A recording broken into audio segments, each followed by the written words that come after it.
El amor y la búsqueda de la pareja eran los temas centrales de las películas para todo público en la década pasada. Actualmente, las tramas de las películas se centran en la familia, no solo para valorarlas, sino para sanar los problemas que se pasan de generación en generación. A estos problemas heredados se les conoce como trauma transgeneracional o trauma generacional. ¿Qué es esto y cómo sanarlo? De eso hablaremos en este capítulo.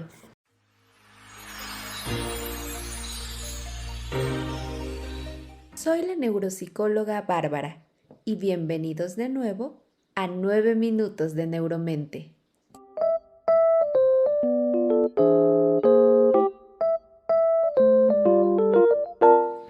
Si bien los traumas transgeneracionales no se pueden heredar por los genes, es decir, no puede pasar de padres a hijos por el simple hecho de la reproducción, sí pertenecen a un elemento llamado epigenética. El trauma transgeneracional es un elemento epigenético porque se forma a través de elementos puramente biológicos, como haber nacido en la familia en la que naciste, y el medio en el que te desarrollas, es decir, la convivencia con esa familia que tienes o tenías. En pocas palabras, un trauma transgeneracional no se hereda, se aprende. Los traumas que pasan de familiar en familiar no son un miedo puntual, como a las arañas o a aquel camión con el que chocó tu abuelo, o la maldición de estar separado del amor más grande de tu vida como tu bisabuela. Los traumas generacionales son modos de reacción hacia la vida, es decir, todos tenemos las mismas emociones. Lo que nos diferencia son las formas de afrontar dichas emociones. Cuando la relación es adecuada, nos va bien. Por el contrario, cuando la relación emoción-acción es incorrecta, se crea conflicto, nos causa sufrimiento. Así, el trauma transgeneracional es aprender a responder a una emoción o evento de forma disfuncional, creando un problema en la familia a lo que la mayoría de miembros reacciona con más problema, generando un macroproblema. Sí, ya sé, muchos problemas. Pero eso es exactamente el trauma transgeneracional, un problema que no se resuelve porque aprendemos a no resolverlo. Es decir, o nos hacemos de la vista gorda que no vemos el problema porque no queremos enfrentarlo, o simplemente hacemos tantas cosas diferentes para solucionarlo, pero ninguna da resultado porque no hemos encontrado la adecuada. Vamos a un ejemplo cotidiano. ¿Qué imagen tenemos comúnmente de la familia latinoamericana?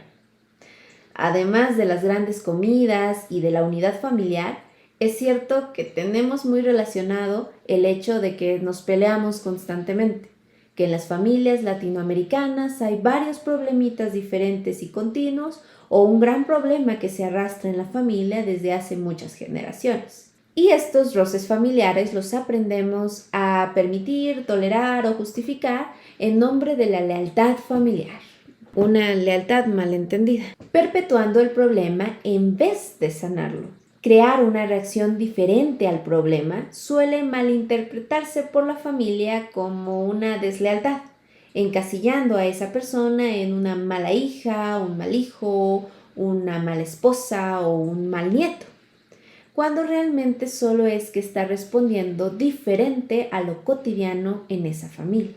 Normalmente, el salirse del problema no debe involucrar confrontarse directamente con los familiares, ya que esto suele ser parte del problema. Regresaremos a este punto más adelante. Los traumas generacionales más comunes son 3. El primero de ellos es el llamado dolor por un evento. Esto se puede explicar muy bien con un ejemplo. Cuando una madre se divorcia, suele tener un dolor por esa familia que se ha roto para ella.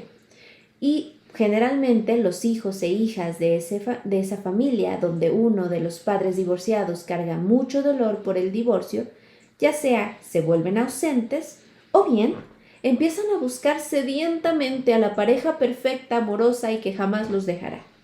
Lo que generalmente termina en colocar a la persona que realiza esta búsqueda en una posición uno debajo de su pareja, generando relaciones desequilibradas que generalmente terminan en las famosas relaciones tóxicas, haciendo cumplir una pequeña profecía de que no nos va bien en el amor o los hombres son malos, etcétera, etcétera. Otro trauma común es el de desadaptación. Aquí es cuando un miembro de la familia no logra adaptarse a los cambios de dinámica que normalmente van teniendo las familias, ya sea por miedo a la soledad, al abandono, al crecimiento de los hijos, etcétera, etcétera. Y esto hace que empiece a reaccionar de forma muy escandalosa, llorando o enojándose muy frecuentemente, lo que termina por crear una mala sensación en la familia y alejar a las partes entre ellos. Buscando no alejar a la familia, termina alejándola por el miedo a que esto suceda. Y la tercera forma más común del trauma transgeneracional es la búsqueda de la perfección. Cuando las personas adultas de la familia tienen un miedo terrible a la falta económica, a que los hijos cometan los mismos errores que ellos o a que caigan en errores comunes para la edad, arruinen su vida o muchas otras cosas más, suelen generar altos estándares de perfección en los hijos, que suelen conllevar una carga muy fuerte en ellos. Y los hijos terminan sintiéndose carentes en algún momento. Los ejemplos anteriores nos sirven perfectamente para vislumbrar el mecanismo del trauma transgeneracional. No es una maldición que se repite, sino que en palabras de Wu-Wei de Kung Fu Panda, encontramos nuestro destino en las cosas que hacemos para evitarlo. De tal forma que simplemente reaccionar a lo que sucede durante el trauma transgeneracional no suele solucionar el problema, al contrario, forma parte del problema. Entenderlo y acercarse con gentileza a él suele ser la clave de la resolución. Como mencionaba anteriormente, encarar el problema frente a frente suele convertir a la familia en un campo de batalla, donde cada miembro va a defender su postura a capa y espada, siendo algo inútil para solucionar el problema. En cambio, comenzar por darse cuenta de que existen estos sucesos, miedos o problemas que pueden marcar a los familiares y acercarse a ellos con acciones de gentileza suele ser el inicio de la resolución del problema, porque nuestras acciones siempre pueden estar cargadas de amabilidad. Transformando nuestra propia conducta sin insistir en transformar a los otros suele tener un efecto beneficiador para los demás y sanador. Por ejemplo, en el trauma por el dolor de un evento, basta con comprender el evento y el dolor que está causando, además de identificar qué es aquello que se cree roto en la familia a través de ese evento que no se olvida. Cuando comprendemos esto, podemos empezar a generar acciones que den a entender que eso que se cree roto no está realmente roto, lo que suele generar un cambio de perspectiva en los demás familiares y empezar a reconstruir la dinámica familiar en otra cosa que no sea el dolor. Por ejemplo, en el ejemplo que utilizamos del divorcio, entender que una familia no se acaba cuando falta un miembro, sino que solo tenemos que reorganizarla, empezamos a dejar de buscar insaciablemente a alguien que complete la familia y empezamos a completarnos a nosotros mismos, volviéndonos personas capaces de amarse y de amar, sin transportar la esencia de nosotros a otra persona o la esencia de nuestra familia depositada en que esté permanentemente como está hoy, pudiendo adaptarnos al cambio y generar familias saludables. El trauma generacional no es ni una maldición ni culpa de una sola persona. Es la forma en la que nos relacionamos con nuestra familia. Por lo tanto, si cambia uno, cambian todos, como lo diría la teoría de los sistemas de Bertalanffy.